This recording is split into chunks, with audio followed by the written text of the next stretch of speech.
In this video, I am going to share how to derive an expression for electric field due to a charged wire. Suppose we have a wire of any length, straight wire, which is positively charged.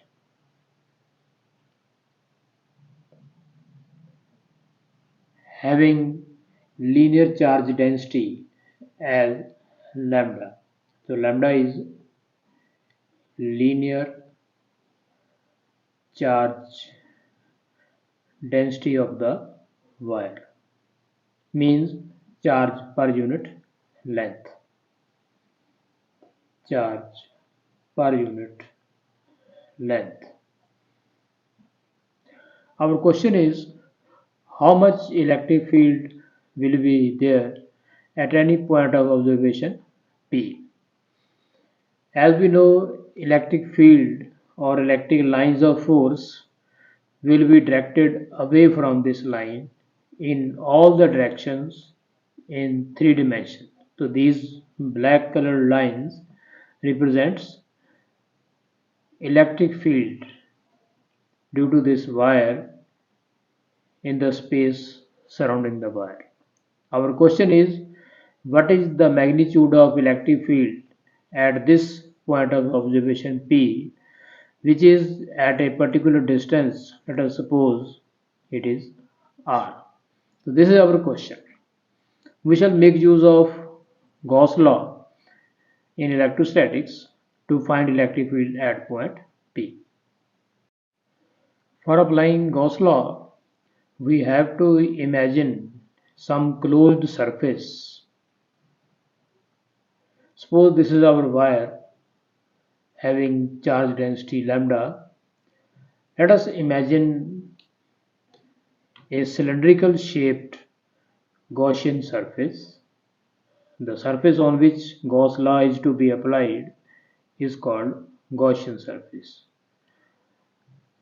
Suppose this is cylindrical Gaussian surface imagined around the wire of charge, so that wire lies along the axis of the cylinder. Here P is our point of observation, that is, as earlier I have supposed, at distance R. Our question is, how much electric field will be there at point P? For this purpose, we have to use Gauss law. Gauss law says total electric flux linked with this closed surface area is always equal to 1 upon epsilon naught times the total charge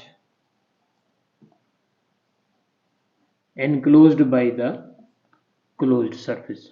How much charge is inside this cylinder? The charge on the wire that is outside the cylinder, that is not to be calculated. Now total electric flux is defined as integral of E vector dot ds vector, closed integral, because the surface is closed over which we are going to apply Gauss law. It can be written as 1 upon epsilon naught, that is permittivity of free space, multiplied with charge. Let me suppose Q is the charge enclosed inside this cylinder.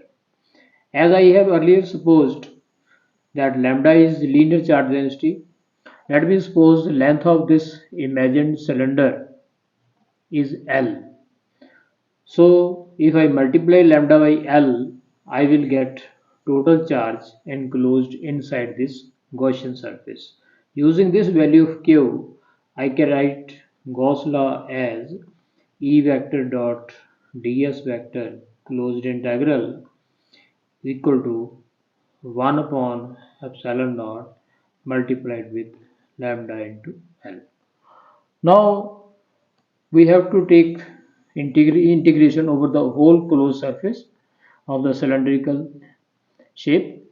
Now this surface area of cylinder can be divided into 3 parts. One area at the top, second area at its bottom, and third one, that is curved surface area. Let me call this surface area as S1, this lower one as S2, and the curved surface area as S3. So this integral on left hand side can be written as E vector dot ds vector over surface area S1 plus same integration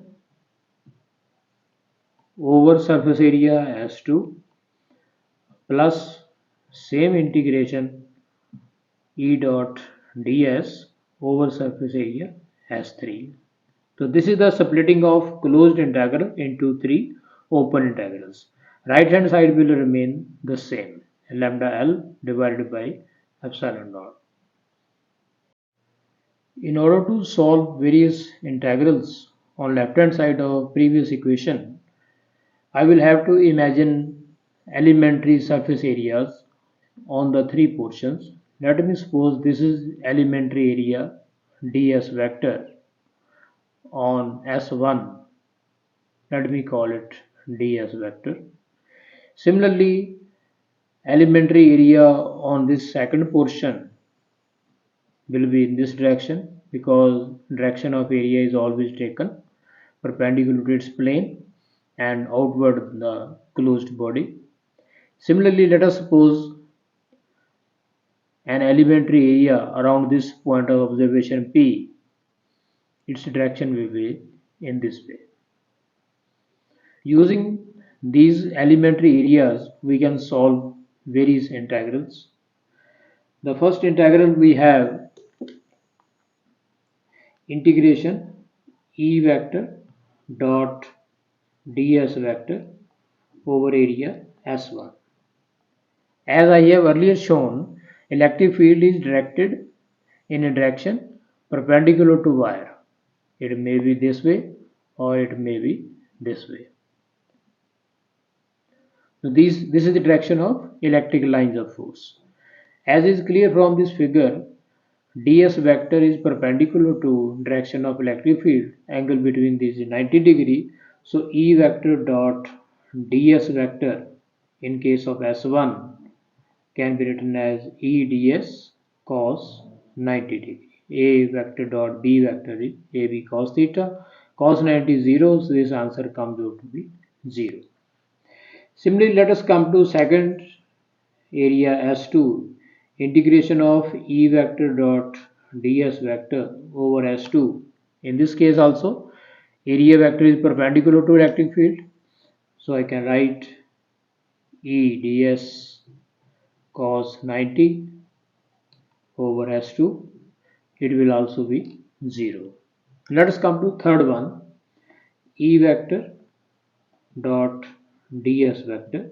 In case of curved surface area, that is S3, we have supposed. In this case, direction of E vector and ds vector is same, so angle between them is 0. So we are left with E ds cos 0 over S3. Cos 0 is 1, so we have E ds over S3. Now E is constant, that is to be found. So we can write integration ds over S3. It will give us E, integration of this will be area S3. Area S3 means total curved surface area of the cylinder.